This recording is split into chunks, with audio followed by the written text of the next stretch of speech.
ሰላም የሃሚንግ ስፖርት ተከታታዮች እንዴት ናችሁ? የዕለተ ቅዳሜ ስፖርታዊ መረጃዎችን ይዘን ቀርበናል። የእንግሊዝ ፕሪሚየር ሊግ 33ኛው ሳምንት ትልልቅ ጨዋታዎችን ዛሬና ነገ ያስተናግዳል። በተለይም በዛሬው ዕለት በቼልሲና በማንቸስተር ዩናይትድ መካከል የሚደረገው ጨዋታ ይጠበቃል። ምሽት 4 ሰዓት ላይ በሚደረገው በዚህ ጨዋታ ላይ እንግዲህ ሁለቱ ቡድኖች ባሳለፍነው ሳምንት በፕሪሚየር ሊጉ ሽንፈትን አስተናግደው ነው የሚገናኙት። ማንቸስተር ዩናይትድ በሜዳው ኦልድ ትራፎርድ በሊድስ ዩናይትድ ተሸንፎ እንደነበር እናስታውሳለን። ቼልሲም እንደዚሁ በማንቸስተር ሲቲ 3-0 ሽንፈት አስተናግዶ ነው በዛሬው ጨዋታ የሚገናኙት።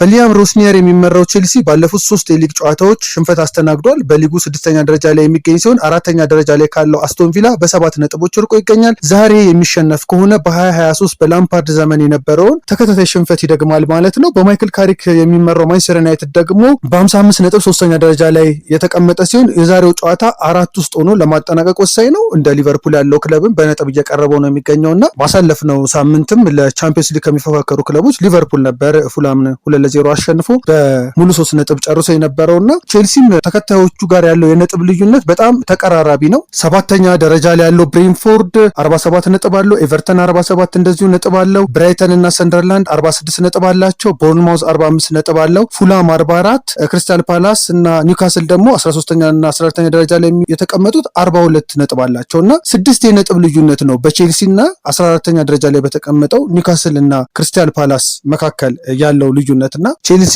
ማሸነፍ የበለጠ አስፈላጊው ነው በቻምፒየንስ ሊግ ተሳትፎ ለማግኘት። በዚህ ምክንያት የዛሬው ጨዋታ እጅግ በጣም የበለጠ ደግሞ ለቼልሲ ወሳኝ ነው ብዬ አስባለሁ። በውድድር ዓመቱ የመጀመሪያ አጋማሽ በኦልድ ትራፎርድ በተደረገው ጨዋታ ማንቸስተር ዩናይትድ 2-1 በሆነ ውጤት ያሸነፈ ሲሆን ማንቸስተር ዩናይትድ በስታንፎርድ ብሪጅ ካደረጋቸው ያለፉት 12 የሊግ ጨዋታዎች ማሸነፍ የቻለው አንድ ጊዜ ብቻ ነው። ዛሬ ማንቸስተር ዩናይትድ የሚያሸንፍ ከሆነ ከ2019-20 የውድድር ዓመት በኋላ ለመጀመሪያ ጊዜ ቼልሲን በደርሶ መልስ ያሸነፉበት ዓመት ሆኖ ይመዘገባል። ሁለቱ ቡድኖች በሁሉም ውድድሮች 198 ጊዜ የተገናኙ ሲሆን ማንቸስተር ዩናይትድ 81 ጊዜ ሲያሸንፍ ቼልሲ 56 ጊዜ አሸንፏል። 61 ጊዜ ደግሞ አቻ ተለያይቷል። ሪስ ጄምስ፣ ሌቪ ኮልዊል እና ትሬቮ ቻሎባ ለቼልሲ በጉዳት ምክንያት የማይሰለፉ ተጫዋቾች ሲሆኑ በማንቸስተር ዩናይትድ በኩል ደግሞ ሊሳንድሮ ማርቲኔዝ እና ሃሪ ማጉዌር በቅጣት የማይሰለፉ ናቸው። ሌኒሮ በጉዳት ከጨዋታው ውጪ ነው። በሌሎች የሊጉ ጨዋታዎች ብሬንፎርድ ከፉላም፣ ሊድስ ከወልቭስ፣ ኒውካስል ከቦርንማውዝ እና ቶትናም ከብራይተን ኤንድ ኦፍ አልቢዮን ጨዋታቸውን ያከናውናሉ። ኮቨንተሪ ሲቲ ከ25 ዓመት በኋላ ወደ ፕሪሚየር ሊጉ አድጓል። በአሰልጣኝ ፍራንክ ላምፓርድ የሚመራው ኮቨንተሪ ሲቲ በ43ኛው ሳምንት የእንግሊዝ ሻምፒዮንሺፕ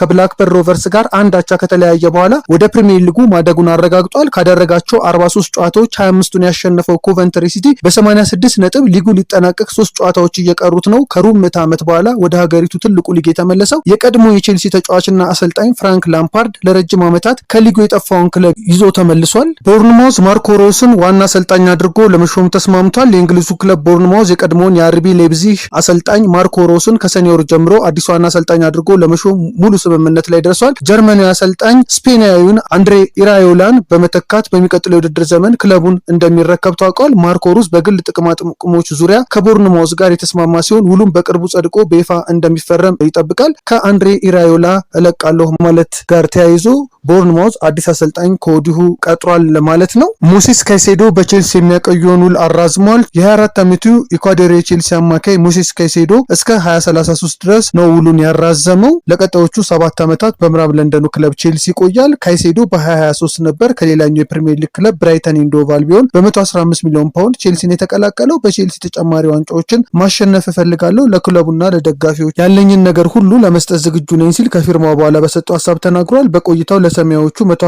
ጨዋታዎችን ያደረገ ሲሆን የአውሮፓ ኮንፈረንስ ሊግ እና የዓለም ክለቦች ዋንጫን ከክለቡ ጋር አሳክቷል። በመጨረሻም በዩኤፋ ፍሬንድሺፕ ዋንጫ ኢትዮጵያ 4ኛ ደረጃን ይዛ አጠናቃለች። ከቱርክ ጋር በነበራትም ጨዋታ የመጨረሻ ጨዋታ 3-1 ተሸንፋ ነበር። በቱርክ ሲካሄድ በቆየው ከ18 ዓመት በታች ዩኤፋ ሴቶች ውድድር ኢትዮጵያ 4ኛ ደረጃ ይዛ ያጠናቀቀችው።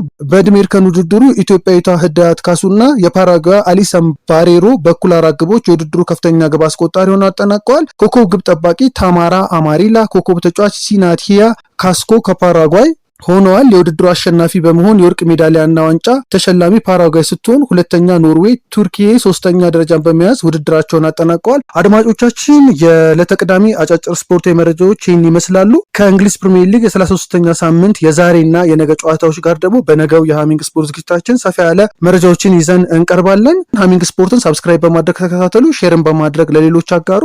መልካም ቀን።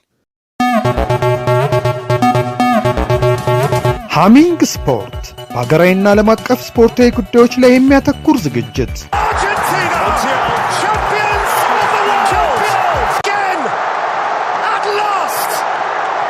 በሃሚንግ ስፖርት የስፖርት ዜናዎች፣ በተመረጡ ርዕሶች ላይ ውይይት፣ የእንግዳ ዝግጅት፣ የስፖርተኞች ግለ ታሪክና የሴቶችን እግር ኳስ በልዩ ሁኔታ ይዳስሳል።